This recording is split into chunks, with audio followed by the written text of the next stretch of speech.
Hello and welcome to the Utah Poetry Festival. I'm Paisley Rectal, your state poet laureate, and this afternoon's host.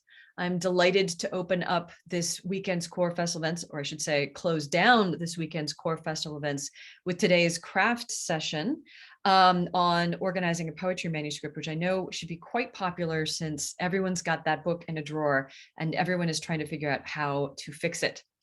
I'd like to acknowledge that this event is taking place virtually on the traditional and ancestral homelands of the Shoshone, Paiute, Goshute, and Ute tribes, and that Utah is home to 8 distinct tribal nations. Before handing over this panel to the moderator, the fearless Jennifer Tonge, I'd like to thank our sponsors, the Utah Division of Arts and Museums and the Utah Humanities Council, for making these events possible. I'd also like to thank all of you out there in Zoom land for coming and supporting poetry. Obviously, if you're interested in today's event, you might be interested in tonight's reading, which you should be because it will be taking place virtually at 7 p.m. and will feature Southern poets, the Southern Utah poets, John Belk, Danielle Dubrasky, and Nancy Takacs, who will be reading from their just published collections. You can register for that at our website www.utahpoetryfestival.com, which I will put in the chat.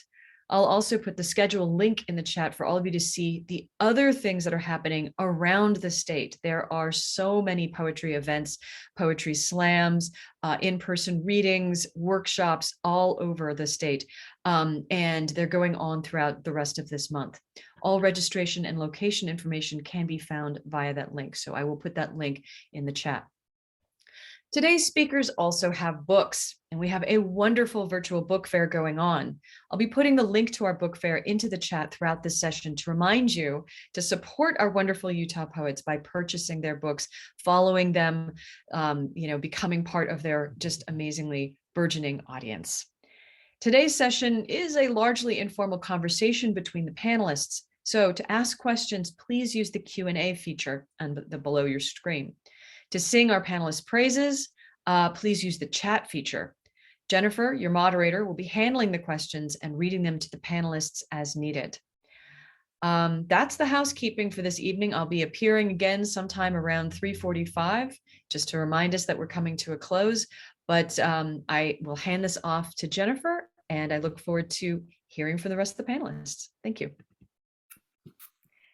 Good afternoon, everyone. My name is Jennifer Tonge, and I will be moderating this conversation about assembling a poetry manuscript. I'm joined by Larsen, Cindy King, and Jason Olsen, who are all experts in this subject, as you'll hear, and they have a lot to tell you. I'll begin by introducing them, and then we'll begin the conversation. So just moving in alphabetical order. Cindy King is the author of Zoonotic from Tinderbox Editions, published 2022, Lesser Birds of Paradise by Southeastern Louisiana University Press, also 2022, and Easy Street from Dancing Girl Press, 2021. Her work has appeared or is forthcoming in the Threepenny Review, The Sun, North American Review, and elsewhere, and has also been featured on Tracy K. Smith's NPR podcast, The Slowdown. She has received support from the Sewanee Writers Conference, the Fine Arts Work Center, and Colgate University, and has served as poetry editor at Southeast Review and judge for the Tampa Review Prize for Poetry. She is an associate professor of creative writing and faculty editor of the Southern Quill at Dixie State University, which on July 1st of this year will become Utah Tech University. And in addition, she is an editorial associate at Seneca Review and screen scripts for the Blank Theater in Hollywood, California. Welcome, Cindy. Larsen is the author of 5 poetry collections, most recently What the Body Knows from Tampa, 2018. His poems have appeared in APR, TLS, I assume those are American Poetry Review, Times Literary Supplement, Threepenny Review, and elsewhere, and Best American Poetry 2009. His awards include a Pushcart Prize and fellowships from Ragdale, Sewanee, and the National Endowment for the Arts.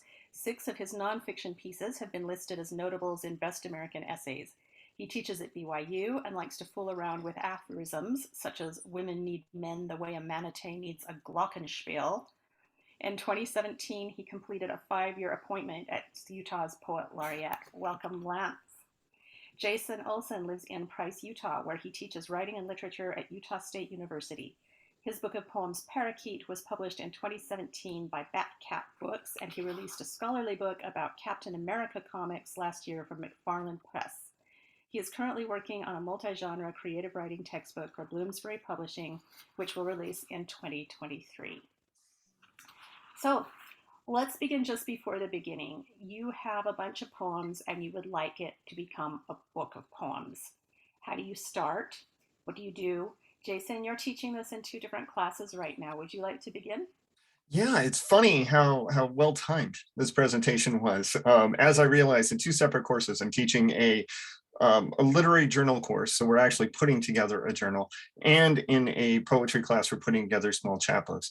And the way I like to think about it is you start with a really, really strong poem, and you want to end with a really strong poem. And then in the middle, you want a lot of really strong poems in there too, which doesn't really win my students over when I tell them that. But I think starting with something that you feel is strong, and then thinking about what you want to end with, and then kind of connecting the dots through that often works very, very effectively. Now, you mentioned one of my poetry books, Parakeet. Cindy, I'm not the only one with my book within a hand's reach from me. Came out in 2017. And this book had a very different approach to organizing, because I was inspired by choose your own adventure books that I used to read as a kid. I don't know if we know what these are, but I'll explain. They're a series of books that were children's lit, especially in the 80s, that you wouldn't read straight through. Instead, at the end of several pages, it would say things like, if you want to go in the red door, turn to page 38. If you want to go inside the blue door, turn to page 53. And then you would go there. So you would not read things sequentially. So I wanted to write a book of poems like that. So there are options at the end of, like, if you want to read 6 lines about loneliness, turn to this page, or if you wanted to do that. And so in order to structure this, I had to write flowcharts all over the place. And I worked on this when I was in grad school. And so I had a big poster board with flowcharts in which page 36 led to page 82 or page 23. And I was working on this once as I was house sitting for one of my professors in grad school. And he found this piece of paper with all of these random circled numbers and lines leading toward them. And he came to me very concerned about what he found. He's like, I'm a little worried about what this means. And I told him, it's fine. I'm just organizing a book. I don't know if he totally bought that, but it was true at the time. And so it's interesting, the different paths that book organization can take you. That sometimes it is about, well, what's going to be the poem that will logically lead from this one to the next? And then sometimes it's jumping around the page and doing it. And there's no right or wrong way to do it, because somebody can just totally unend all of us as organizers and writers and just jump into the middle of the book, right? But it's really important for us to kind of understand that. So that was basically my unorthodox process that made my professor concerned back in grad school. But I'd love to hear what others think about how this process worked for them too. Okay. Cindy, you've also been teaching this subject this Yes, year, right? Your poetry students have just finished putting together some micro chapbooks. that is right. It's always great to have some incentive to put something together, even if you don't have a full-length chapbook or book-length manuscript. So Inch magazine, it's part of Bull City Press. They publish an issue that is a micro chapbook of 10 to 16 pages of poetry. And I think for some, especially students, this is a 3,000 level class, it's much less intimidating to work with a smaller number of poems. Some of them only have 15, to 20 poems to begin with. So for them to have this incentive to publish a chapbook, even if it is within kind of the covers of Inch magazine, I think was something that excited them and motivated them. Sometimes, I think all of us as poets, we get tired of even just looking at individual poems, let alone trying to put them together as an entire manuscript. But I usually tell students to try and think about their manuscript as a whole and arrange it, according to some kind of arc. If the work is autobiographical, maybe starting from childhood and going into adulthood. If the manuscript is chronological in the sense of the poems they wrote first to the poems they wrote last.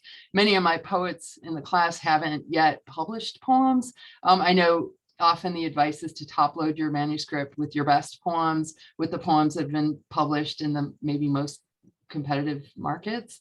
But for beginning poets and poets who are students, I think sometimes to let the art kind of arise organically is maybe one of the best pieces of advice, especially, like I said, if they don't feel any of their poems are the strongest or they haven't had a lot of publications. But also, you know, doing it kind of the mixtape style where you're arranging your poems according to content. Black keys and white keys, so to speak, the sad poems, happy poems, grouping them together according to content and subject matter or theme. And also, you know, according to various styles and length. You know, I definitely, maybe one thing I can say is it's maybe best to try and vary the lengths of the poems in your organization so that you don't have three-page poems in a row, that the readers sometimes maybe need a break, and to, you know, consider the readers and how much they can handle at once, I guess.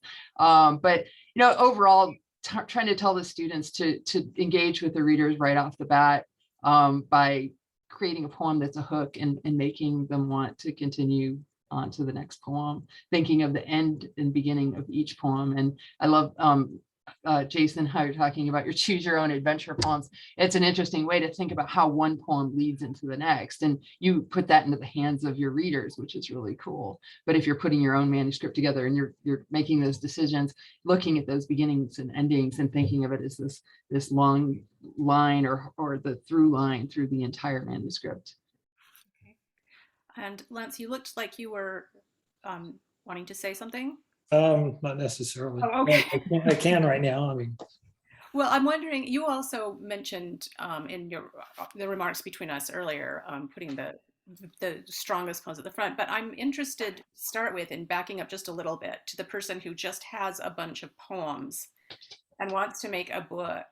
You know, it seems to me that there is possibly a stage before what we've discussed so far, where you're deciding, first off, what poems are even going to go into this book. Like, how do you start that process? yeah, it's a great question. Maybe I could begin with an anecdote, and this is autobiographical. It's how I entered the poetry world. So my first book was published in 1998. Chase Twitchell chose 2 manuscripts out of however many, 400 or 500 at a university press. And as it happened, we were fortunate enough to have her on campus about a year later, soon after the book had come out. And so after she did her reading, there was a reception. One of my students approached her within this small group and said, "So why did you choose Professor Larsen's manuscript?" And I'm just like hiding my face and thinking, oh, why did they say that? Of course, I'm hoping she'll say, oh, he had such wonderful images, or I loved his voice or something. She was very nonchalant. She said, well, the manuscript was ready, which wasn't the resounding compliment I was hoping for, but I think in some ways there's a lot of wisdom in that. I started circulating the manuscript probably 4 or 5 years before, entering 10 or 20 contests a year. So this manuscript had hit a lot of places. Between the time that I started circulating it and by the time it was taken, the turnover of poems was, I think, 66%. So I think it ended up having 45 poems. But when it began, there were 45, and I dropped 30 of them and created 30 new ones. So at a certain point, I think a collection has to ripen, and there's no really quick process for that. But there are some things that we can do maybe before sending out a manuscript. I would say, and I'm assuming my audience consists of poets who are trying to publish a book-length collection in a national market. So I would modify this if I had a different audience. But I would say try to publish 10 or 15 of the poems in respected journals. And if you're wondering which journals, I mean, there are lots of places you could look, but I like to go to BookFox. If you just Google BookFox poetry, it should come up. And this shows a list of journals and, you know, the ones that are most reputable and so forth. You might also, somebody's already mentioned this, try putting together a chapbook, which might recreate the arc in miniature of a full-length collection. The other thing I'd say, if you have enough poems and you have, say, 40 that you want to go into a manuscript, start with your best 50 or 60 and pass them around to a lot of readers, like 3 readers that you trust, and ask them, what are the best 40 poems, or the best 40, 50 pages or whatever it is, and the best 10 poems, and see what kind of consensus you arrive at. I think poets are notorious for not always knowing their best work. And in this case, I don't always recommend crowdsourcing, but in this case, I think it's probably a good idea, and see if there's some sort of consensus, even before you start to organize it. There are other things that I could talk about, but that might be a good place to start. Okay. And Jason or Cindy, do you have anything to add to that really preliminary point where you just have a bunch of poems and you want to start, and how you go about doing that? I would say print them out. I think that's the accepted wisdom, but to actually print them out.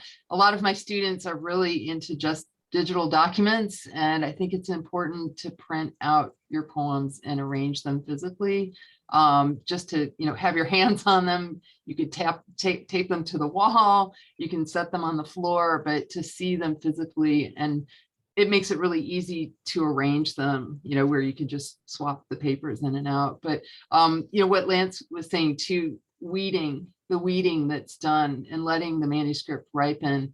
It took me a really long time. I was writing poems and publishing, but putting it together as a manuscript took a long time. I was sending it out, and I think I was sending it out prematurely. The chapbooks were accepted for publication. I'm working on a current book-length manuscript at the moment, which has poems from the new chapbook, but I think it's tough, to send it out too soon before it's ready. I think the rejections can help you start weeding and replacing the older poems with newer ones, but that sometimes causes problems too, because the older poems sometimes don't jive. I have poems in my book length collection that are from a decade ago, and poems from more recent times, and that made it difficult at times. But definitely just going back to printing out those pages, and you can weed there as well, and really easily rearrange them. Mm-hmm. Yeah. One of Go ahead. One of the great joys of being a writer and organizing a book is to have everything laid out on the floor. Some of my greatest memories as a writer is just crawling around and looking at poems and moving them around. And so I absolutely second that. And I love what Lance said about trying to find out those 10 best poems, of crowdsourcing, as he says, and getting an idea of what those are. Because, when you get poems published and you get people that kind of can, and maybe not even verify, because maybe you're not sure, because that happens all the time. What can't be touched after a while. Once you get really good publications, once you get like a sense of 3 friends each telling you, well, this poem is terrific, then you kind of know the base of the book a little bit. And then those other things can kind of move around, because I understand completely this idea of having a lot of turnover between the earliest stage of manuscript and later. And yet there's going to be that 35% or whatever it is that has to stay there. And I think it's important to know what it is, because you get enough rejections, and that's kind of par for this course. You get enough rejections and you start to doubt everything. And there are going to be certain pieces that you shouldn't doubt. But sometimes it's hard to know what they are until you get external response to it. We've had a question come in relating to this. I'm going to ask that before we proceed. It's from Igor. It's who have you given your manuscripts to for peer reviews, and where could one find people to peer review outside of friends and family? Great question. 2 great questions. Anyone? Yeah, I'll take a stab at that. If you're in a writing group and you trust the responses of people in that group, I would show the poems to them. Former classmates. It's tricky if you're not networked that way, if you don't have somebody to go to. If you have a former teacher, you could ask them to look at a manuscript. I mean, it's a big ask, but you might do that. I know there are people who are manuscript reviewers, right, but that doesn't come inexpensively. Right. So those are probably the first responses I make. Yeah, it's a tough one if you're not in that sort of milieu. Kenan asks also, is there anything other than crowdsourcing that helped you decide when a collection is ripe for submission? I can say I went to Vermont College of Fine Arts, and they do a book length poetry manuscript review with a really small group, and then a faculty leading that group. I worked with Van Jordan, and I think that was really helpful getting that feedback. Unfortunately, I don't have a really large group of poets or people I network with down here in Southern Utah. I do have some friends from graduate school, but I found, attending workshops in the summer has been helpful. And sometimes, you get kind of an unbiased, feedback, because the people really, they don't know you. They've looked at the poems beforehand before you've even met them. And Van Jordan was incredible. So he was, incredibly supportive. And I think that was instrumental for me putting my final manuscript together for publication. Oh. And of course, there are online resources for people who are not in a program too, where you can take classes, and often that group who meets for the class will end up forming a writing group, and you can get a lot of that feedback as well for people who are struggling to find that. So you've gotten that feedback from people, or you've just decided yourself. I think it's really useful what you said, Jason, about knowing what those poems are that just stay no matter what anybody says. And then I'm interested in what comes next, just various ways to think about how you're going to make something cohere as a collection of poems. It seems there are a couple of main streams of thought on this. There's the idea that you just have a poetry collection when you have a certain number of pages of poems and you put them together. And then there's the idea that you have a collection that coheres thematically, or maybe stylistically, but often also thematically. Jason, your book, Parakeet, is very themed. It's a journey, right, that people get to decide to take, however they want. What do you think? What have you found about the theme issue in organizing? It sounds like that was something that came pretty organically as part of this process to you. Yeah, that was kind of a unique thing about that project, is that thematically everything was happening in a very brief amount of time where I first wrote the poems. And so I was kind of geared into a certain perspective on those. And that's not how a lot of other manuscripts work, because it's an accumulation of poems over a long period of time, as we've all said here. So that one, I don't want to say it was a cheat, because I think I earned that manuscript, that book, but it was a lot of things that happened over a very short period of time, which is often different. And so when I'm organizing a disparate group of poems, one of the first things that I will do is kind of think about which ones are good and how they connect. Because I think most of my poems, because I write them and I have a specific number of thoughts and concerns, they have similar themes in a lot of ways.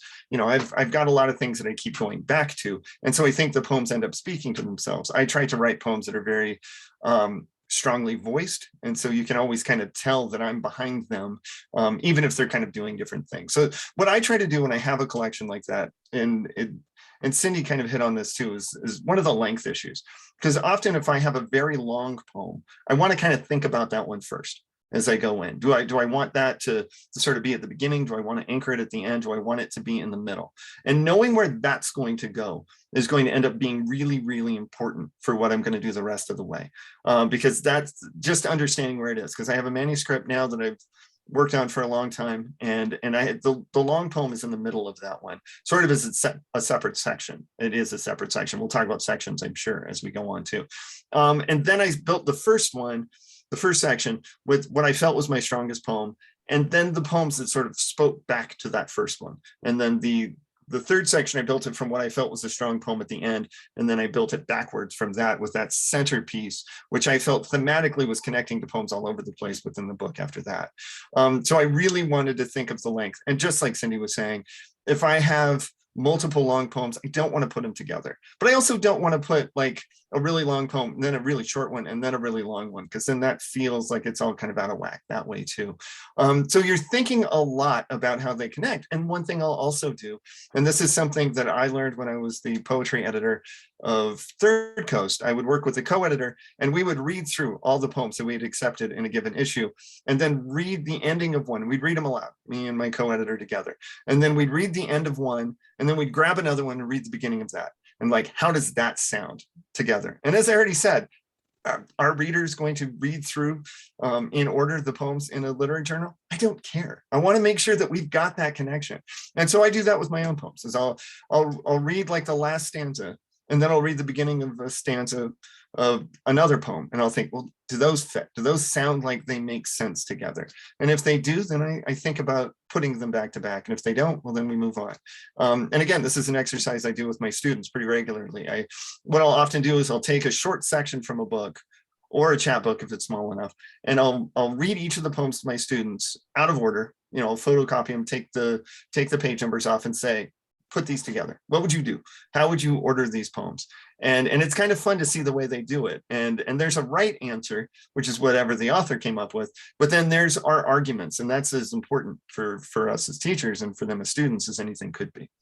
Wow, that sounds like a great exercise, and relates to another question that's come in on the chat. How do you navigate the process of organizing strong poems that are thematically diverse? It seems that could be a useful strategy in that case. And also, Cindy, you talked about music in some of your remarks in our emails, and that also seems to relate to this as a strategy. Yeah, and again, I think about it in terms of the manuscript in some ways being like this just long symphony with movements. And, some of it involves the length of the poems and the brevity, and then some of it involves the tone of the poems. I feel like I have some multiple voices and persona poems in my manuscript too, and it can cause some issues when you're trying to also be practical and top load the manuscript with your strongest work, especially if it's kind of all over the place in terms of different speakers, formal poems and free verse poems, meditative, lyrical, narrative poems. It can quickly become a quagmire. I guess that's why I don't top load. I know that it's practical. You want your readers to continue reading. I can tell you the 2 years I was at the University of Tampa and judged the book contest, when you have 300 plus manuscripts and you're really the only person reading those, you have to move quickly, and having a hook and a poem that keeps you, or several poems to keep you reading. I have to say that after 4 or 5, you can't read all 300 manuscripts within a small amount of time. So I get the practical considerations. If you have the luxury of not being as concerned about publishing, or you can go with what's organic. I mean, maybe Lance, you can maybe weigh in, because you've mentioned the strongest poems at the beginning. When do you compromise your own vision for the book so that you can put the poems that maybe have been published in the best journals at the front? Let me weigh in on this one, because I've heard all my poetic life that you should front load, or that you should end a section strongly or begin and end sections in a strong way. I attended a panel a couple of weeks ago in Philadelphia at AWP. It consisted of, I think, 1 poet and 3 editors. And all of them said, you've got to totally front load this. And they said, don't think that you're creating one manuscript, you're creating 2. And one is to get the attention of the screeners and the editor. And then the second one is what you do after you have the work accepted. So they said, don't worry about a final product in that initial round. It doesn't mean that you should ignore it completely, but they said you get your best 10 poems in the first 15 pages, which in some ways was counterintuitive to me. But if you think about it, if you're not invested in the final shape during that first stage, you can do whatever you want once the manuscript is accepted. So I find that part, pretty liberating. I think you also we ought to think about the shape of the manuscript. You can organize something chronologically or logically, or from early to late. But I think one might also organize it in a more recursive way, so that early on in the manuscript, maybe even with the first poem, you introduce key themes and then sub themes, and then you return to a key theme. So it's more recursive and circular. That might be a more useful pattern for some people. Another comment from that panel, which I found fascinating, suggested that you put, and this is not something I've done, you shove your whole book through word cloud and space, which will spatially represent what you're doing in the manuscript with repeated words and so forth. And then this particular poet would color code the topics to see how they clump together in the manuscript. And then she busted up the clumps afterwards because she didn't want all the childhood poems together. She didn't want to quarantine off the poems about, illness or whatever.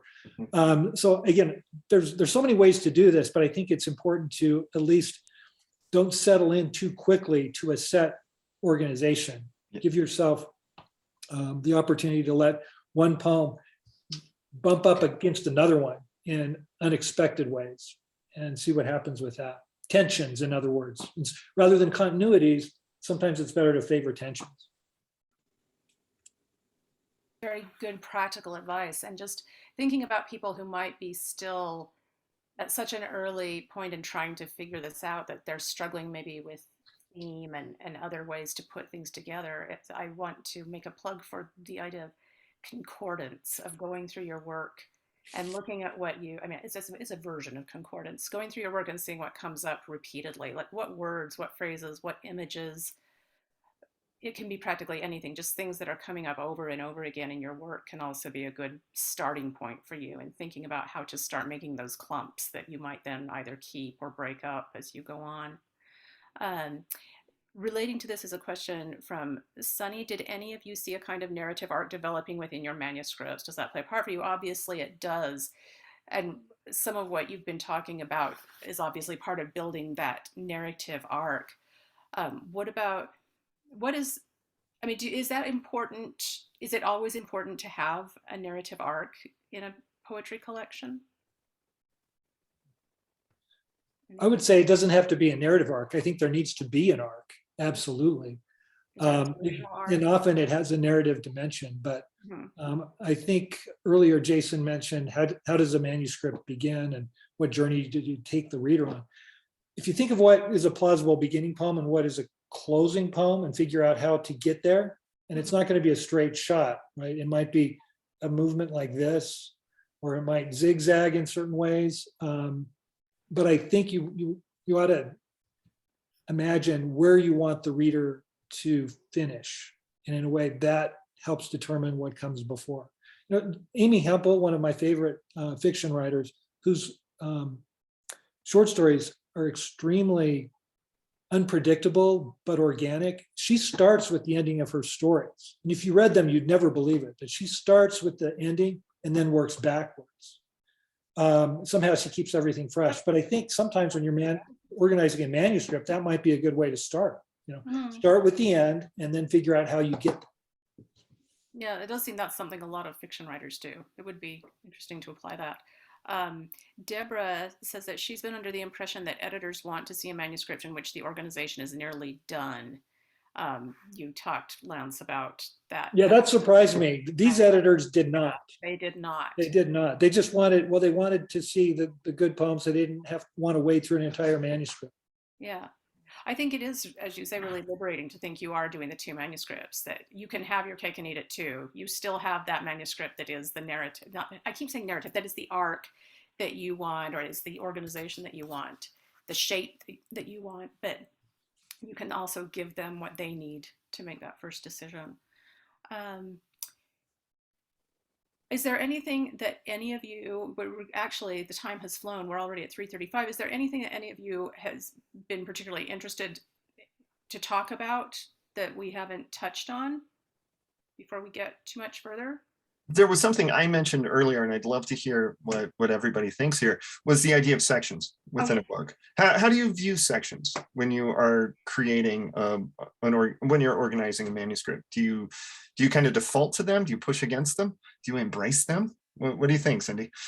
Well, the chapbook that just came out, Lesser Birds of Paradise, that is a section in my new manuscript, and I'm kind of trying to build around that. And I think in those early stages, it's really hard to see how the book manuscript will be organized. And, when you're starting to already weed and writing new poems you're excited about, and whether or not those should even end up in the new manuscript, it can be an incredibly messy process.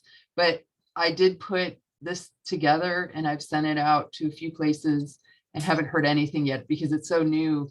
But I know at least I have one concrete kind of chapter / chapbook. Whether that will stay, I can't say. I have to just see. I mean, I think that the manuscript may be a little unripe at the moment, so there will be weeding and adding in time. I just wanted to also put in a plug for those who are maybe putting together their first manuscript, is that the Utah Division of Arts and Museums has that manuscript, the original poetry manuscript contest. It's only every 2 years, and that's a really great incentive to get a manuscript together. And it maybe is a little less, maybe less high stakes than plunking down your $25 and competing with every poet in the world. That I would definitely recommend, trying as a goal for the next time for anyone who's out there to just go ahead and put it together. There's no risk. I mean, what's the worst thing that could happen? They say no. The best thing that could happen is that you win the prize and get to give a reading and share your work with people. And if you are going to send manuscripts and poems, obviously, out, you're probably going to get no's. It's okay. It's all right. I remember once I had a poet come and speak to one of my classes, and he told an anecdote about the first time he sent out poems to a journal. And he said, and they accepted them. And then I sent out some more poems and they accepted all of those. And I kept waiting for the turn in the story, and then it did not happen. So I had to talk to my students later. It's like, well, and that's great for this poet, and he's terrific. But there is a lot of rejection. It's kind of just part of what this is. And the manuscript process, I think, becomes more daunting because, as Cindy said, when you are shelling out the $25 for the contest entries, the stakes are higher. And so when you get that, well, you were on the short list, but we didn't pick it. It's fun because it's exciting. That means you're close, but you didn't get it. And so it's still not as satisfying as you want. And it's just kind of part of what this is. And I think that she's absolutely right about the original writing competition. It's such a great thing we've got, and not having any fee and being able to send things in is just wonderful. So definitely do it. I always like to say that rejections are a confirmation that you're a working poet. That's part of it. I had a friend once who had a New Year's resolution of getting 100 rejections over the course of a year, which is a wonderful resolution, because if you get 100 rejections, there's a pretty good chance you got some acceptances too. And I would love to be in a world where I'd get disappointed if I got an acceptance, because that meant I was further away from achieving my resolution for the year. Okay, there's a question from Brittany. What do you need in order to send it to a publishing company? Is it just the manuscript or additional pages? And I just want to say, Brittany, that publishers have those guidelines on their websites, and they're largely the same. They're tiny variations, but you can get those for every competition that you send to. Deborah asked, are contests or open submissions better for manuscript submissions? Any thoughts on that? It's not quite on topic, but any thoughts? It seems to me that most, excluding New York publishers, that most independent presses and university presses have contests. And the truth is that they fund the prize money with those entries, right? So that's why those contests exist. But it seems as if there are more chances that way than approaching small presses directly during an open reading. And sometimes open readings charge a reading fee as well. Right. So I think, I don't know, I guess it depends on the press. If there's a particular independent press that's maybe niche in what you're doing, dovetails with what they're doing, that might be the way to go. But if you want to give yourself as many chances, I think you have to include the open competitions that, have a certain deadline every year. Yeah. Just as a practical matter, it seems you have to do that. Okay, we're getting more really small questions, fine-tuned questions about how you format a manuscript. Again, those are going to be on the websites from the publishers. All of that really page level nuts and bolts stuff you should be able to find there for each place you submit. We have 4 minutes left. I was kind of expecting more questions. So where are we at? So we have ideas about how we select the poems that are going to go in and how we start putting them together and different strategies for doing that. We were talking about sections. Jason, did you feel like that was addressed? Do you have anything else to say about sections? No, no, it's okay. I thought so. Like I said, with one of the manuscripts, I've got a really long, like a 20-page poem that feels like a section unto itself, and it didn't work when I didn't have sections in the manuscript. It just felt like it sort of had shorter poems leading toward this one, and then awkwardly, here's this long behemoth in the middle, and then I just kind of veer out of it onto other things. So to me, it felt very functional. And then I really thought carefully about what 1 and 3 would be and how they would work together. As we were saying, I wasn't doing the word cloud thing, although it's really cool, but I spent time thinking, okay, maybe this section, maybe I hit humor a little bit harder in this one than I do in this one. And so they weren't just randomly jumping from theme to theme or subject to subject or just mentality to mentality. So no, I felt totally satisfied with that. Cindy, Lance, anything you want to add before we... Maybe what I would say, sort of speaking broadly from a philosophical perspective, you sort of have to be totally invested and not invested at the same time. So if you can think of it as just a process, oh, this is what I do, and sometime maybe next year, maybe in 5 years, I'll get a poetry collection, and then sort of not get emotionally attached. But the fortunate thing is, if your manuscript is growing stronger, you'll likely start becoming a semifinalist or a finalist. So I think at that point, what you're doing is you're looking for the right reader, right? I mean, with a finalist, there might be 10, there might be 25, but what that suggests is that any number of those are publishable, and you're waiting for an editor at that point, right? But you have to give yourself those chances. And if you don't approach this in a fairly systematic way, unless you're very unusual, you likely won't make the headway that you want. I mean, it's kind of a numbers game once you reach a certain level of competence. And you just have to get it in front of a lot of eyes. Okay, we have... I agree with that. Sometimes it's just a matter of finding the right reader. And again, being on the other side of the desk, if you do have ever a chance to read a bunch of poetry manuscripts, sometimes you can get it down to 25, and any one of those could be a winner depending on what the day might be. So, and people of course have different tastes and subjective points of view. And so, yeah, it is kind of a numbers game. It is finding the right reader. I also, just a plug for giving yourself plenty of time to organize the table of contents. That can be incredibly fussy.